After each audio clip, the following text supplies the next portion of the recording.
सबों ने वो क्वेश्चन सॉल्व किए जो मैंने भेजे अब तक। तो थर्मोकेमिस्ट्री की बेस आज बनेगी आपको, मतलब बेसिकली थर्मोकेमिस्ट्री में हमें क्या क्या डील करना है, क्या क्या हमें थर्मोकेमिस्ट्री में पढ़ना है। हाँ, very good. So hi everyone, welcome to the YouTube channel of ChemLover. So today we are going to discuss part 2 of thermodynamics, that is thermochemistry. This will be lecture 01 of thermochemistry. In this lecture we will know about what is heat of reaction, what are endothermic and exothermic reactions. That is the basics of thermochemistry. तो discuss करेंगे thermochemistry आज के lecture में।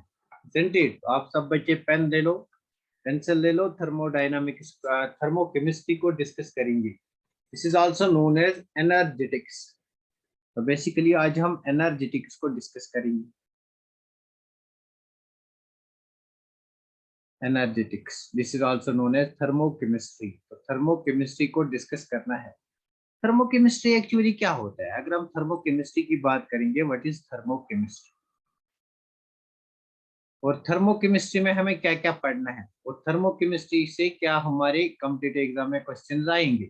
तो basically thermochemistry से एक question आता है, एक आपका थर्मोडायनामिक पार्ट 1 से आता है, तो दो क्वेश्चन यहाँ से बनते हैं।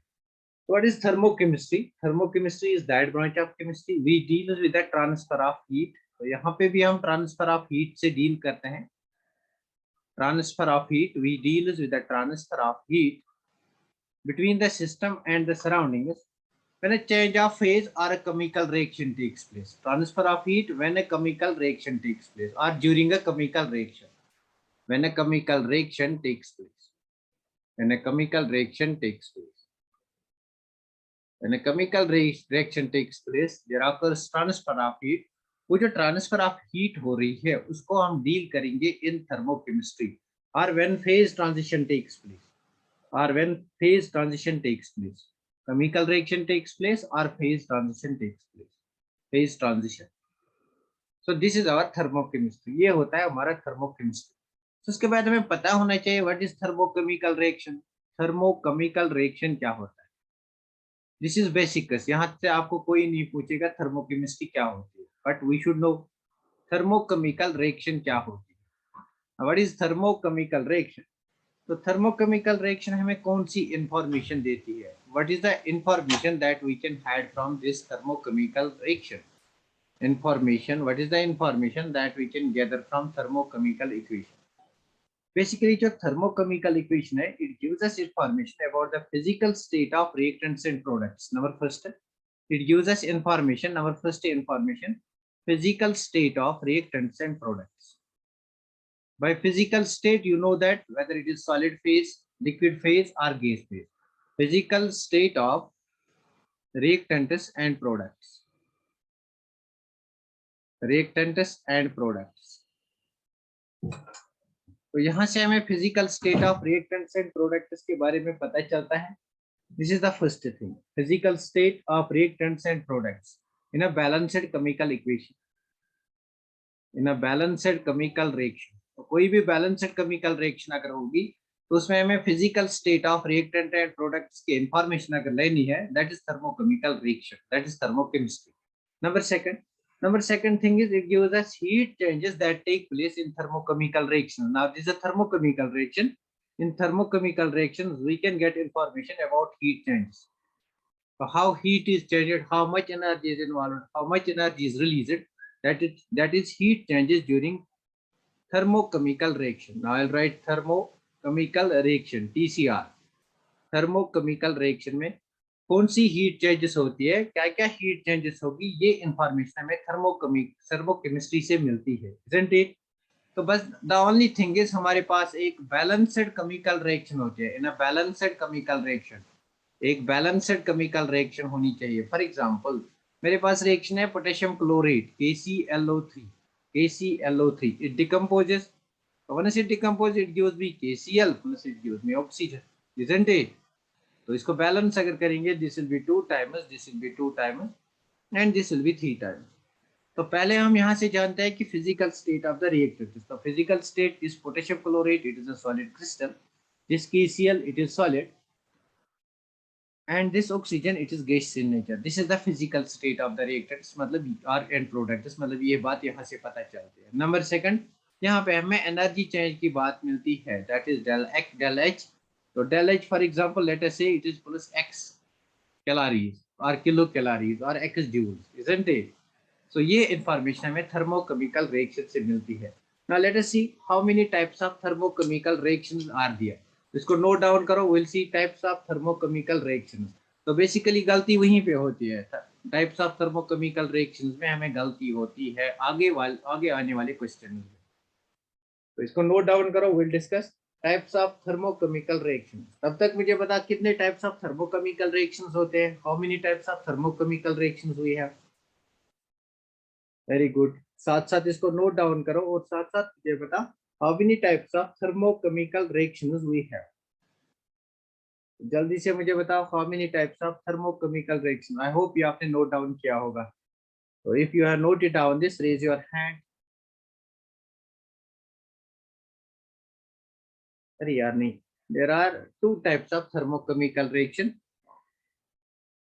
आपने पूरी टाइप्स बता दी. Actually there are two types of, one is endothermic reaction, other is exothermic reaction. तो लिखो types of thermochemical reaction. Types of thermochemical reaction. उनको हम अलग अलग डिटेल में डिस्कस करेंगे जो आपने बताया. Thermochemical reaction. तो basically we have two types of thermochemical reaction. One is our endothermic reaction. The first one is endothermic reaction.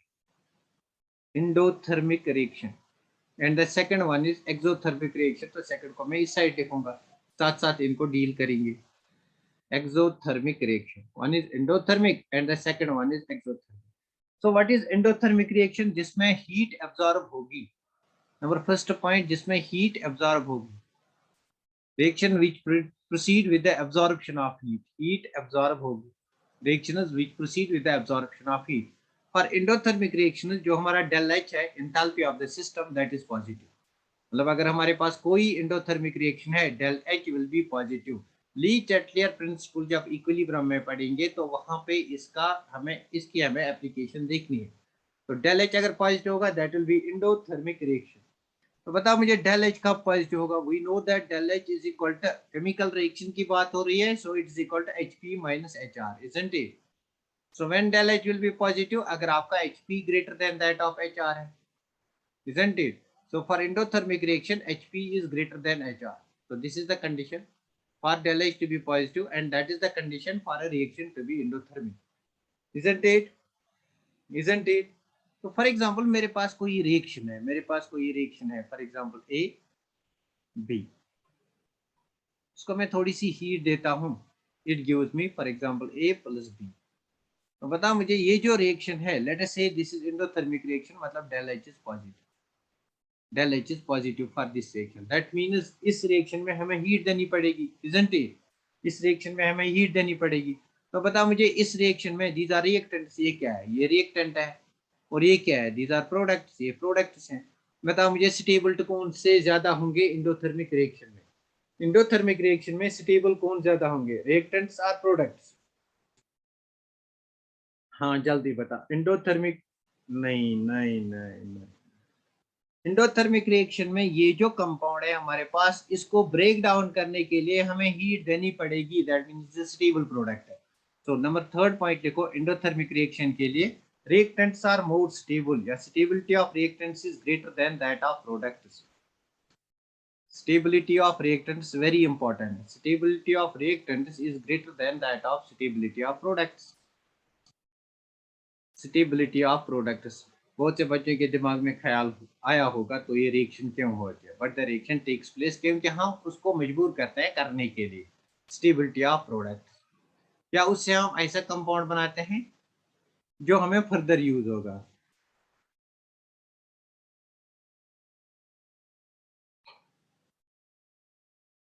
Endothermic reaction stable at lower. अरे फैसल देखो, जब कल हमने पढ़ा था feasibility of a reaction, whether a reaction is spontaneous, whether a reaction will take place or not, तो उसके लिए हमने इस डेल एच की कंडीशन ली थी. अगर हमारा डेल एच पॉजिटिव होगा तब क्या होगा? क्या टेम्परेचर कम लगेगा या ज्यादा लगेगा? मुझे लगता है कल वाले लेक्चर में ये बात हमने डिस्कस की है। Are they stable at low temperature और high temperature, isn't it? Are they stable at low temperature और हाई टेम्परेचर? तो अगर हाई टेम्परेचर आप दोगे, bond will break down, that means stability इनकी कम हो जाएगी, they will result in the formation of products, isn't it? तो जो यहाँ पे प्रोडक्ट्स बनते हैं, they are called endothermic products. Products formed are called endothermic products. Products formed are called endothermic products. So this is our point number 1, this is our point number 2, this is our point number 3 and this is our point number 4. मुझे लगता है हमें discuss करना है endothermic को ही इस page पे। तो पॉइंट नंबर 5 हम डिस्कस करेंगे।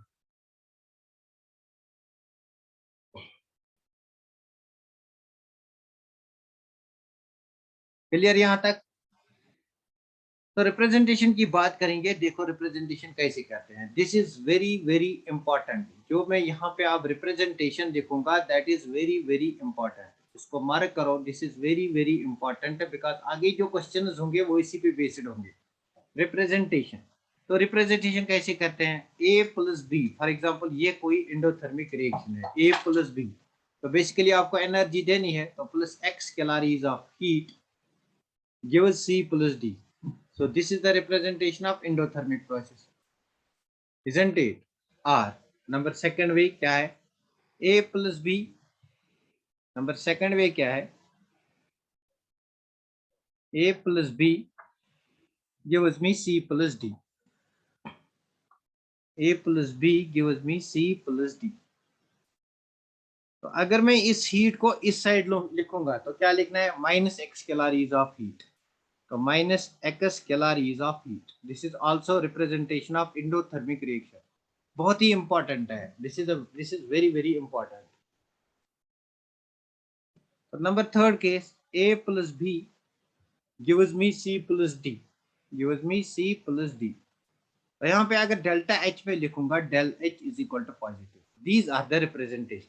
या तो आपको इंडोथर्मिक रिएक्शन में यहाँ पे plus X calories of heat मिलेगा, तो या तो आपको यहाँ पे minus X calories of heat मिलेगा, बिकॉज इस प्लस को मैंने यहाँ लाया, या तो आपको डेल एच पॉजिटिव मिलेगा लिख के। तो ये तीन निशानियां अगर होंगे, these three science indicate that the reaction is endothermic reaction. Clear? These three science indicate that the reaction is endothermic reaction. Clear? These three reactions indicate that the reaction is endothermic reaction। पता मुझे ये बात clear हुई? क्योंकि आगे जब हम equilibrium discuss करेंगे वहां पे भी इसकी एप्लीकेबिलिटी है, जब हमें अप्लाई करना होगा ली कैटियर प्रिंसिपल। हाँ, very good. Now see one more important point, point number 6। Point number 6, if more heat is absorbed then the product formed in the reaction will be less suitable। तो देखो मेरे पास कोई कंपाउंड है, मेरे पास एंडोथर्मिक रिएक्शन है, A plus B gives C, या AB gives C, late us से AB gives C। तो अगर मैं यहाँ पे मुझे बहुत ज्यादा हीट देनी पड़ेगी, मोर हीट अगर देनी पड़ेगी, अगर मोर हीट दूंगा तब जाके मेरा जो ये प्रोडक्ट बनेगा, मेरा जो ये प्रोडक्ट बनेगा, that will be less stable. This product formed it will be less stable, product formed will be less stable. बताओ मुझे क्यों will be less stable? So this will be explained with the help of example. Product formed will be less stable then reactants. So usually what is reactant are more stable. तो अगर ज्यादा heat देंगे, product जो बनेगा that will be less stable. Usually हमें कौन सी reaction चाहिए जिसमें प्रोडक्ट ज्यादा स्टेबल बनेगा? लेकिन अगर आप यहाँ पे ज्यादा हीट दोगे ना, जिस भी रिएक्शन में आप ज्यादा हीट दोगे, जो प्रोडक्ट बनेगा that will be less stable. Why? Because it will result in the cleavage of number of species will be formed from this, isn't it? Common sense की बात है, इसको आप नोट डाउन करो। हो गया ये? Have you copied it?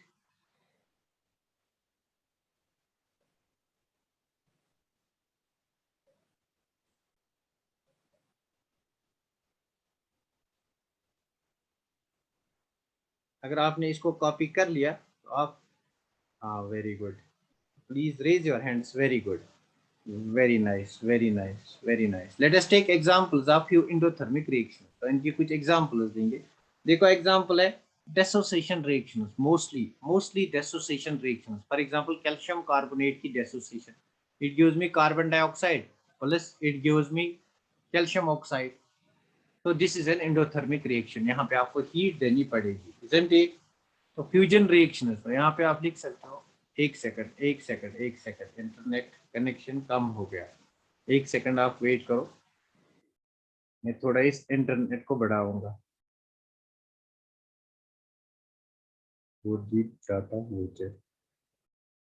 हाँ, the number second is fusion reactions. These are decomposition reactions. So decomposition reactions, they are examples of decomposition reactions. They are examples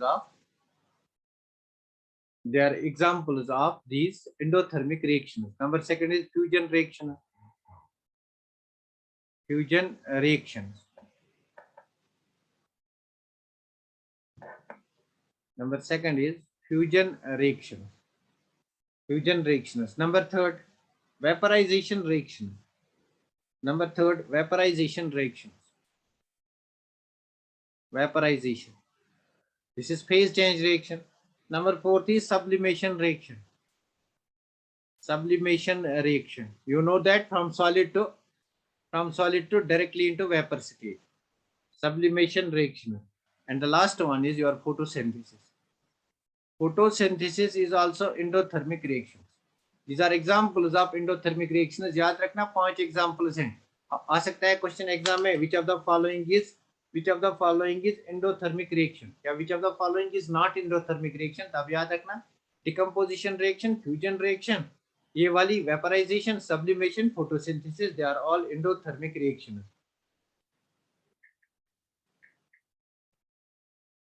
Isn't it? Clear हुआ? तो उसके बाद हम डिस्कस करेंगे next type of reaction, that's exothermic reaction. Next type of reaction discuss करेंगे, that will be exothermic reaction. हमारी successful, अब tension नहीं. हाँ देखो, इसका पहले हम रिएक्शन कोऑर्डिनेट डायग्राम बनाएंगे. तो देखो रिएक्शन कोऑर्डिनेट डायग्राम कैसे बनाते हैं. ये मेरे पास प्रोग्रेस ऑफ द रिएक्शन यहाँ से है, प्रोग्रेस ऑफ द रिएक्शन, यहाँ से रिएक्शन हो रही है, that is state of the reaction और progress of reaction, state of reaction. और यहाँ से मैं एंथैल्पी को प्लॉट कर रहा हूँ या एनर्जी को प्लॉट कर रहा हूँ, दैट इज डेल ई, या मैं लिखूंगा डेल एच को प्लॉट कर रहा हूँ. देखो यहाँ पे एनर्जी है, मतलब इस साइड एनर्जी इंक्रीज हो रही है, यहाँ पे एनर्जी 0 है, यहाँ पे थोड़ी है, यहाँ पे बहुत ज्यादा है.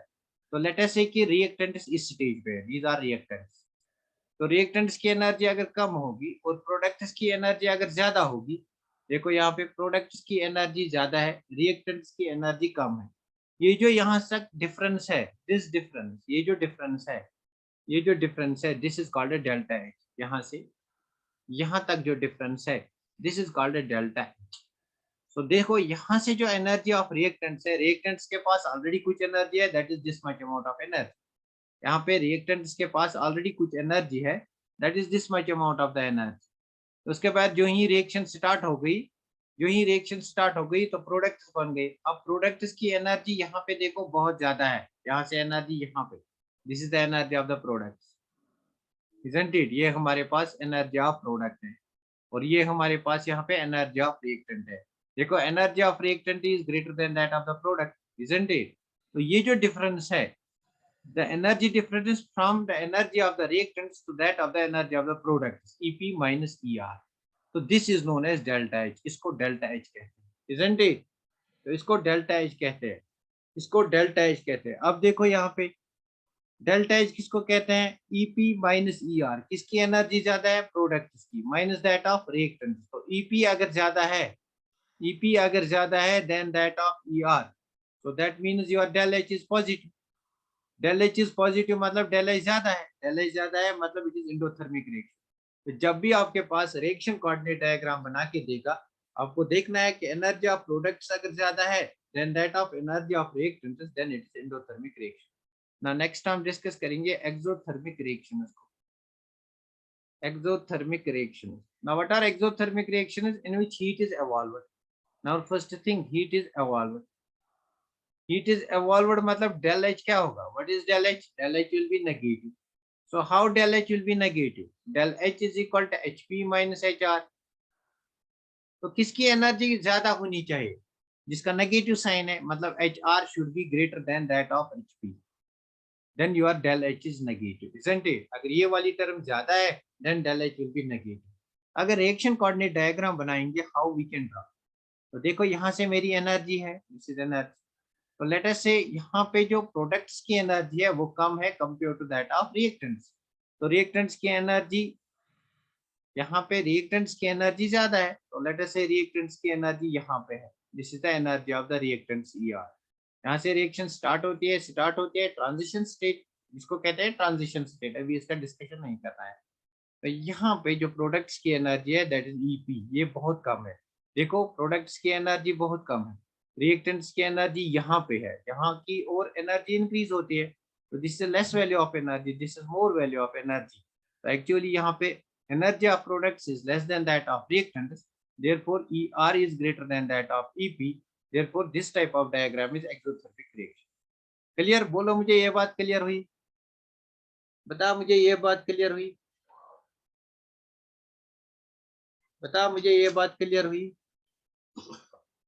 Stability of products is more than that of reactants, isn't it? हाँ, वेरी गुड। तो नेक्स्ट जो, हाँ वेरी गुड, तो इसमें जो नेक्स्ट पॉइंट आएगा that is stability of products is greater than that of reactants, greater than that of stability of reactants। वही तो हम चाहते हैं, stability of reactants, stability of reactants, isn't it? जो अब प्रोडक्ट्स बनेंगे उनको कहेंगे exothermic products. The products formed are known as exothermic products. The products formed are known as exothermic products. अच्छा, अब साइन कन्वेंशन की बात करेंगे, मतलब रिप्रेजेंटेशन की बात करेंगे, how we can represent it. Representation is important, this is important. तो रिप्रेजेंटेशन की बात करेंगे, फॉर एग्जाम्पल मेरे पास कोई रिएक्शन है A + B। मेरे पास कोई रिएक्शन है A + B। 1 सेकेंड।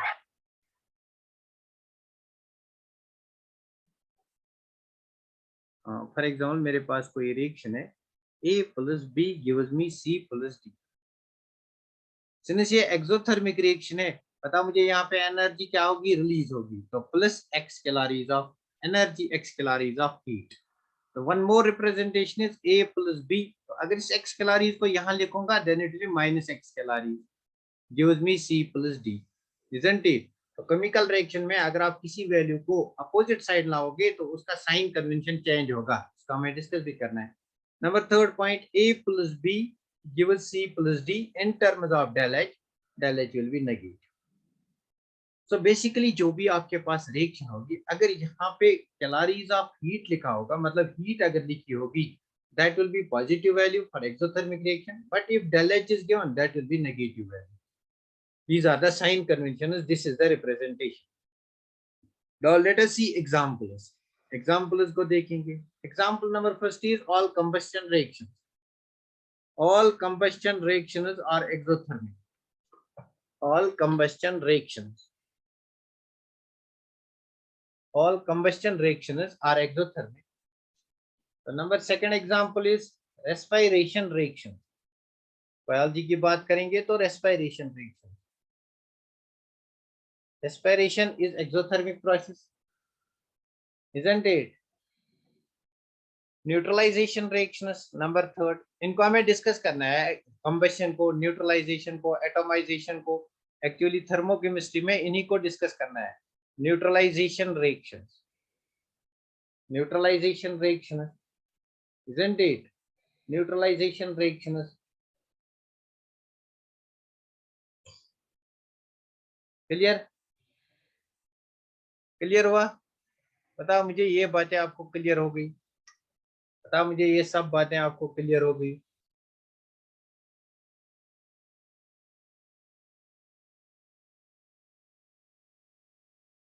क्लियर हुई?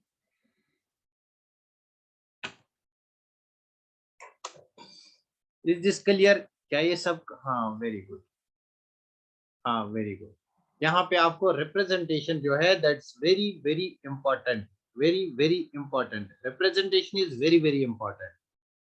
तो नेक्स्ट टाइम जो डिस्कस करेंगे that will be heat of reaction or enthalpy of reaction. अब thermochemistry start होगी. This was basic. तो next जो हम आज डिस्कस करेंगे that is heat of reaction. Heat of reaction. इसके फिर टाइप्स आएंगे. Heat of reaction or enthalpy of reaction. Enthalpy of reaction. Heat of reaction or enthalpy of reaction. Delta H R से इसको represent करते हैं. Delta H R से heat of reaction और enthalpy of the reaction delta H R से represent करते हैं. So what is heat of reaction? So what is heat of reaction? पहले लिखो, it is the amount of heat evolved और absorbed. लिखो heat evolved और absorbed. Heat evolved और absorbed. Amount of heat evolved और absorbed when number of moles of reactants according to the balanced chemical reaction have completely reacted. When reactants have completely reacted. When reactants have completely reacted. Completely reacted. जब completely reactants react करेंगे, completely reacted. जो भी reactant molecule, जो भी reactants में atoms होंगे, वो completely react करने चाहे, वहां पे जो अमाउंट ऑफ हीट रिलीज होगी that will be called heat of reaction.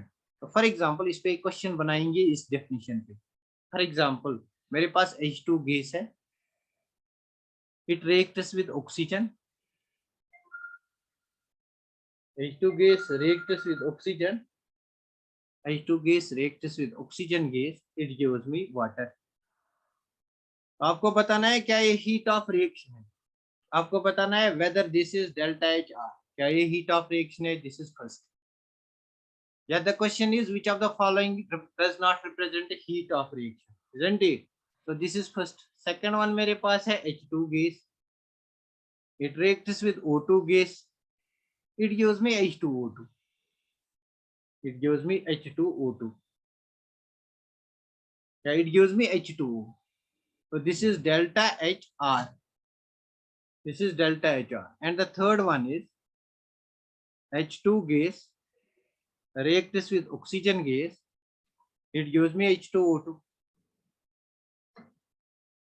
यार क्या हुआ क्या हुआ क्या हुआ? एक second.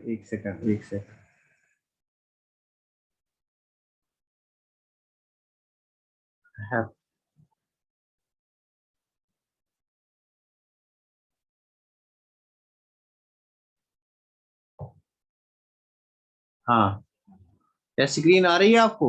H2O2. Tell me screen आ रही है आपको? तो this is delta H are. बताओ मुझे इन तीन में से कौन हीट ऑफ रिएक्शन रिप्रेजेंट करती है. तो देखो इससे कैसे क्वेश्चंस बनते हैं. मैंने क्या कहा?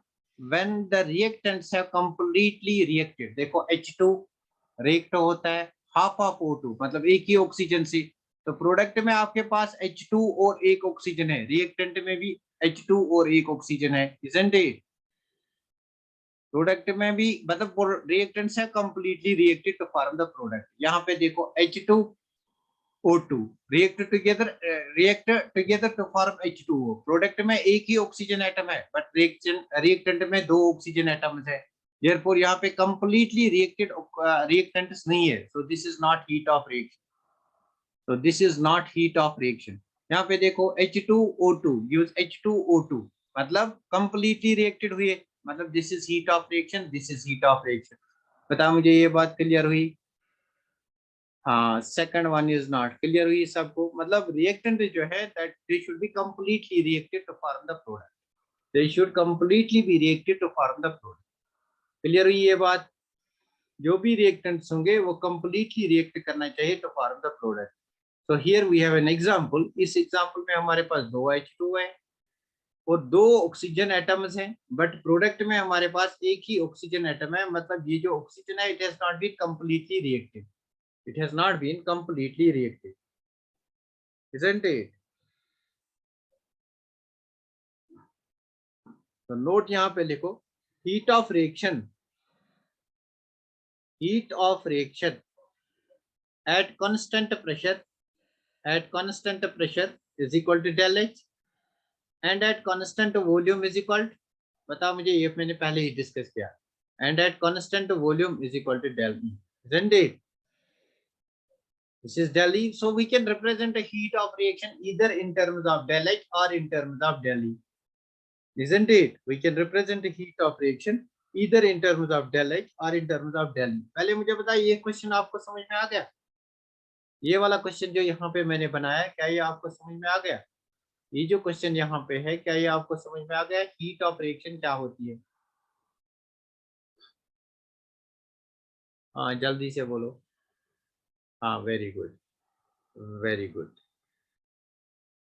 Very nice, very nice, very nice. तो देखो factors affecting heat of reaction, अब देखेंगे हीट ऑफ रिएक्शन किन फैक्टर्स पे डिपेंड करेगी, बिकॉज आगे हमें बहुत सारे types of heat of reaction discuss करने हैं, तो हमें पता होना चाहिए ये कौन कौन से फैक्टर्स पे डिपेंड करती है। तो देखो factors affecting heat of reaction, factors affecting heat of reaction, factors affecting heat of reaction, delta HR, this is known as heat of reaction। कौन कौन से? फिजिकल स्टेट यही से मिल गया सर, हाँ फिजिकल स्टेट।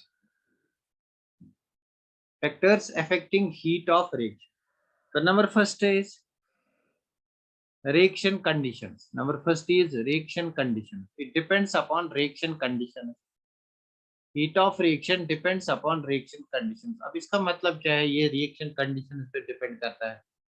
इसका मतलब क्या है? इसका मतलब ये है कि हम heat of reaction at constant pressure पे कर रहे हैं या heat of reaction at constant volume पे कर रहे हैं। Reaction condition means at constant pressure, जो हमने अभी डिस्कस किया, एट कांस्टेंट प्रेशर और एट कांस्टेंट वॉल्यूम। अगर एट कांस्टेंट प्रेशर करेंगे then it will be del H, अगर एट कांस्टेंट वॉल्यूम करेंगे then it will be del E, isn't it? Then it will be del E। तो यहाँ पे अगर कोई रिएक्शन होगी, वहां पे लिखा होगा reaction is carried out at constant pressure, तो आपको निकालना है डेल्टा एच ऑफ आर। तो अगर लिखा है at constant volume, reaction is carried out at constant volume, then it is delta E R, delta E of reaction, R means reaction, isn't it? तो यहाँ से अगर आपको फिर इन दोनों में रिलेशन निकालने हैं, you know that del H is equal to del U और del E plus del N G R, तो ये इक्वेशन आपको पता है। Number second factor is this factor we have discussed कि ये रिएक्शन कंडीशन पे डिपेंड करता है। कंडीशन बोले तो कांस्टेंट कौन सी टर्म है, क्या प्रेशर पे कांस्टेंट प्रेशर पे कर रहे हैं या कांस्टेंट वॉल्यूम पे कर रहे हैं किसी भी रिएक्शन को, isn't it? Number second is quantity of the reactant, it depends upon quantity of reactant, quantity of reactant, it will depend upon quantity of reactant, reactant की क्वांटिटी पे डिपेंड करेगा, it will depend upon quantity of reactant. इसका मतलब क्या है? Let us take example, we have H2 gas, it combines with oxygen gas, what will this give? This will give me water, isn't it? This will give me H2O। so for this reaction, heat of reaction delta H1, for this reaction let this delta H1 is minus x kilocalories per mole, isn't it? minus x kilocalories per mole। तो quantity मतलब अगर मैं इस reaction को किसी भी factor से multiply करूंगा, मतलब मैं लूंगा इस time 2 times of hydrogen, isn't it? और मैं ऑक्सीजन को भी, this is half of oxygen, यहाँ पे एक ऑक्सीजन मॉलिक्यूल को लूंगा, so this also gives me water, this also gives me water, but this time it is 2 times water. अब देखो this is a balanced chemical reaction, तो यहाँ पे जो डेल्टा H2 होगा that will not be same as that of this, delta H will not be same because यहाँ पे quantity ज्यादा है, isn't it? यहाँ पे क्वांटिटी कम है, यहाँ पे क्वांटिटी ज्यादा है, यहाँ पे क्वांटिटी कम है। तो जिस भी फैक्टर से आप रिएक्शन को मल्टीप्लाई करोगे, जिस भी कोएफिशिएंट से आप रिएक्शन को मल्टीप्लाई करोगे, तो हीट ऑफ रिएक्शन को भी उसी से मल्टीप्लाई करना। पता मुझे यहाँ पे किससे हमने मल्टीप्लाई किया? 2 फैक्टर से। इस रिएक्शन को मैंने 2 से एक्चुअली मल्टीप्लाई किया, isn't it? तब जाके मुझे ये रिएक्शन बन गई। तो यहाँ जो हीट ऑफ रिएक्शन थी उसको भी 2 से मल्टीप्लाई करना है, मतलब heat of reaction of this reaction will be 2 into minus x kilocalories per mole, isn't it? बाकी जो क्वेश्चंस आगे बनेंगे ना वो इसी पे बनेंगे, क्लियर? अगर आपके पास कोई रिएक्शन है, उसकी कुछ हीट ऑफ रिएक्शन है और उस रिएक्शन को आप बाय फैक्टर n मल्टीप्लाई करते हैं, तो heat of reaction of new heat of reaction for new reaction will be n into heat of reaction of first. For example मेरे पास रिएक्शन A है, तो इसके लिए heat of reaction delta H is equal to for example x, तो अगर मैं इस रिएक्शन को n टाइम्स मल्टीप्लाई करूंगा n ऑफ a, तो for this heat of reaction will be n into x। Clear? Clear? बताओ मुझे, ये बात क्लियर हुई? क्लियर हुई ये बात? This is one important generalization, मतलब जितनी क्वांटिटी इंक्रीज करोगी उतनी times heat of reaction increase होगी।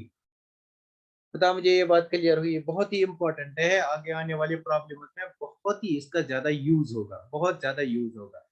हाँ, हीट ऑफ रिएक्शन, किसी भी रिएक्शन का हीट ऑफ रिएक्शन जो है it will depend upon the quantity of the reactants, मतलब क्वांटिटी ऑफ द जो भी आपके पास रिएक्टेंट्स होंगे। फॉर एग्जांपल, आपके पास कोई रिएक्शन है, इसके लिए हीट ऑफ रिएक्शन x है, इसी रिएक्शन को आप मल्टीप्लाई करते हो बाय n टाइम्स, तो heat of reaction will be n times that of x। I hope it is clear now, I hope it is clear now, isn't it?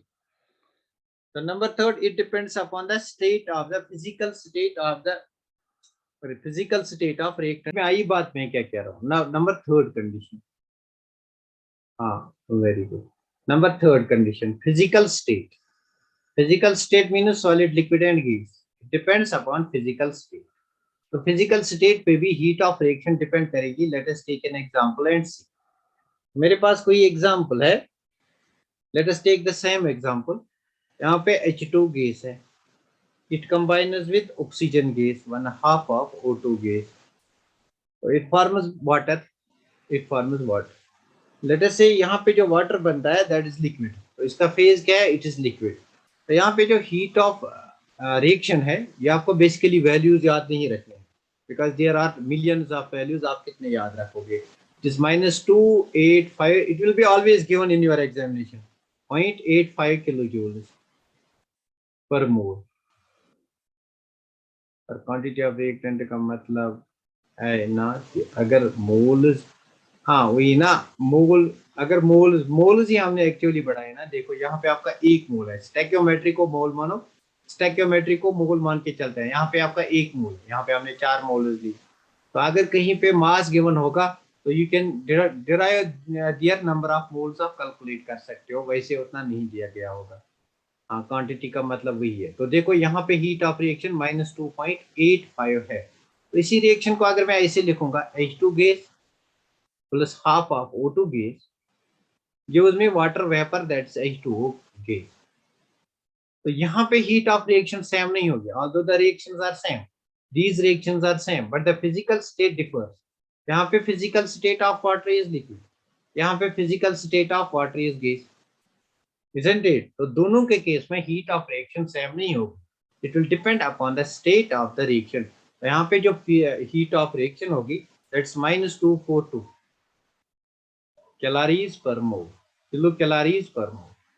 तो यहाँ से हमें क्या इंफॉर्मेशन मिलती है? इंफॉर्मेशन ये मिलती है कि अगर हमारे पास physical state of reactants and products change होंगे, either reactants or products or both, अगर फिजिकल स्टेट चेंज होता है तो हीट ऑफ रिएक्शन चेंज होता है। यहाँ से क्वेश्चन बन सकता है, वो आपको 4 रिएक्शन देगा, बोलेगा in which of the following cases heat of reaction may not be, may और may not be same, isn't it? तो बस आपको याद रखना है, अगर फिजिकल स्टेट चेंज होता है तो heat of reaction changes, heat of reaction भी चेंज होती है। तो नंबर फोर्थ फैक्टर लिखो, इसको नोट डाउन करो, फिर लिखो fourth factor, that's allotropic form. ये वाला फैक्टर क्लियर हुआ फिजिकल स्टेट पे। फिजिकल स्टेट चेंज करोगे, heat of formation, heat of reaction change होगी। किलो जूल्स, किलो कैलोरीज, जो भी आप लिखोगे, किलो जूल्स, किलो कैलोरीज और कैलोरीज, देखो हमने देखा था हीट के यूनिट्स क्या है, किलो जूल्स पर मोल, किलो कैलोरीज पर मोल और कैलोरी पर मोल। जो भी आपके, जो भी वहां पे दिया हुआ होगा, यहाँ पे एक्चुअली वो दिया हुआ होगा, वट एवर इट पे, वो हर वक्त दिया गया होगा। अच्छा, तो मोल्स, अगर मोल्स बढ़ा दिए जाएंगे तो हीट ऑफ रिएक्शन में, हाँ हीट ऑफ रिएक्शन में बढ़ जाएगी। हो गया ये, या note? Number fourth factor is allotropic form. This is very important. Allotropic form. Allotropic form, that is phase transition. Allotropic form. तो एलोट्रोपिक फॉर्म पे भी डिपेंड करता है physical nature of the reactant, that's allotropic form. For example मैं कंबेशन लिखूंगा carbon की, late us से it is graphite. Graphite की कंबेशन करूंगा, मतलब ऑक्सीजन के साथ रिएक्ट करूंगा, I will get carbon dioxide. isn't it? तो नंबर सेकंड में कार्बन की एक और एलोट्रॉपिक फॉर्म लूंगा, फॉर एग्जांपल डायमंड लूंगा। तो इसको मैं ऑक्सीजन के साथ रिएक्ट करूंगा, it will again give me carbon dioxide. So both are combustion reactions. तो आपको एग्जाम में पूछेगा कि heat of reaction of first is X, what is the heat of reaction of second, is it x? क्या ये x होगा? नहीं, allotropic form पे डिपेंड करेगा। Heat of reaction will not be same for allotropic forms. For example diamond के लिए heat of reaction जो होगा that is -393.5 kilo joules per mole और किलो कैलोरीज पर मोल, जो भी यहाँ पे देगा यूनिट। तो ग्रेफाइट के लिए डेल्टा एच आर होगा -399.5 किलो जूल्स पर मोल। देखो heat of reaction differs, isn't it? Heat of reaction differs for both diamond and graphite, मतलब एलोट्रॉपिक फॉर्म के लिए हीट ऑफ रिएक्शन सेम नहीं होगा। एलोट्रॉपिक फॉर्म के लिए हीट ऑफ रिएक्शन सेम नहीं होगा। क्लियर? एलोट्रॉपिक फॉर्म के लिए हीट ऑफ रिएक्शन सेम नहीं होगा। Number fifth condition, effect of temperature. Effect of temperature, यहां से डायरेक्टली आपको रिलेशन बताएगा, रिलेशन पूछेगा। तो heat of reaction depends upon the temperature, variation of heat of reaction, variation of delta HR, heat of reaction with temperature. With temperature, it is given by Kirchhoff equation. It is given by Kirchhoff equation. तो यहाँ पे हमें Kirchhoff equation को याद रखना है. You need not to derive it. इसको higher class में हम derive करते हैं. Kirchhoff equation. Kirchhoff equation basically direct question आता है. Kirchhoff relation relates, what it relates? Heat of reaction with temperature.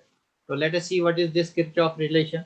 तो किरचॉफ रिलेशन हमारे पास है delta H of at two different temperatures की बात करेंगे, बिकॉज टेम्परेचर से रिलेट करते हैं। Let us say two different temperatures are T1 and T2. Two different temperatures are T1 and T2. Delta H T2, that's higher temperature, let us say T2 is greater than T1, minus delta H T1 at lower temperature divided by temperature difference, that is T2 minus T1.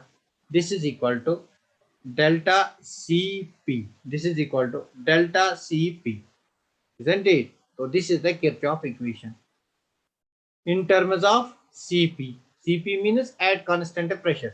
बोला अगर मैं in terms of Cv की बात करूंगा तो what will be the relation? Cv की बात करूंगा, डेल्टा H को डेल्टा E लिखेंगे, तो that is delta E T2. Cv की बात करूंगा, डेल्टा E बनेगा minus delta E T1 divided by T2 minus T1 is equal to del Cv, isn't it? This is again Kirchhoff's relation, because हमने देखा heat of reaction को either del I से लिखते हैं और del E से लिखते हैं. Both of these are Kirchhoff equations. They relate variation of heat of reaction with temperature, isn't it? Heat of relation with temperature. Clear? तब मुझे ये बात क्लियर हुई. This is Kirchhoff equation, delta H2 minus delta H1 divided by T2 minus T1 divided by T2 minus T1 is equal to del Cp. अगर Cv की बात करेंगे तो यहाँ पे इसको हम del E से रिप्रेजेंट करेंगे. हाँ, इसको हम del E से रिप्रेजेंट करेंगे. अगर लास्ट पॉइंट, अगर ये del Cv या del Cp निकालना है, कैसे निकालेंगे? तो देखो मेरे पास कोई रिएक्शन है, A plus B gives, अरे यार व्हाट हैपेंड, मेरे पास कोई रिएक्शन है, A plus B gives C plus D. A plus B gives C plus D, isn't it? कोई रिएक्शन है मेरे पास, A plus B gives C plus D. तो इस रिएक्शन के लिए मुझे डेल्टा Cp निकालना है, या मुझे इस रिएक्शन के लिए डेल्टा Cv निकालना है. तो कैसे निकालेंगे? This will be Cp of this, Cp of this, मतलब Cp ऑफ प्रोडक्ट्स. यहाँ पे this Cp of reactants, this is Cp of reactants. तो बताओ कैसे निकालेंगे? Cp of products minus Cp of reactants. अगर प्रोडक्ट ज्यादा होंगे तो summation of Cp of products minus summation of Cp of reactants, that is equal to delta Cp. वैसे नहीं आएगा आपके एग्जाम में. यहाँ पे summation of Cv of products minus summation of Cv of reactants. आपके एग्जाम में नहीं आएगा, बट आपको याद होना चाहिए डेल्टा सीपी और डेल्टा सीवी को कैसे निकालते हैं। नेक्स्ट लेक्चर में हम डिस्कस करेंगे types of heat of reaction, मतलब नेक्स्ट लेक्चर में डिस्कस करेंगे heat of formation delta H F, heat of neutralization delta H N, heat of combustion delta H C, heat of atomization delta H of atomization, और उसके बाद हेस law को discuss करेंगे। उसके बाद हीट ऑफ